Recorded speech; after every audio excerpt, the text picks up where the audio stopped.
நான் நோ என்று சொல்லக்கூடிய இடத்தில் நான் எஸ் என்று சொல்ல வேண்டும் என்றால் நீங்கள் என்ன கன்வின்ஸ் பண்ணணும். சரியான கன்வின்சிங் எங்கே வருகிறதோ அங்கே நல்ல தலைமை நிகழ்கிறது என்று பொருள். இங்க 50க்கு 50 பேரும் அந்த காம்போ எதுலயோ சிக்னேச்சர் போட்டிருக்காங்கன்னா தலைமை நன்றாக இருக்கிறது என்று பொருள். தலைமையை நம்புகிறார்கள் என்று பொருள். எந்த அமைப்பில் ஆட்கள் நான் வரமாட்டேன் என்று சொல்கிறாரோ அவருக்கு தலைமை அந்த விஷயத்தை சரியாக கொண்டு போய் சேர்க்கவில்லை என்று பொருள். அது இந்த எலெக்ஷனுக்கும் பொருந்தும், இந்த காம்போ ரெஜிஸ்ட்ரேஷனுக்கும் பொருந்தும்.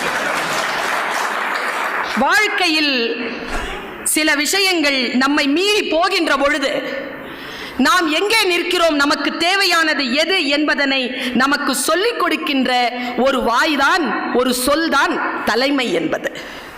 சிந்தனைகள் வாழ்க்கையில் சில ஐடியாலஜிகளை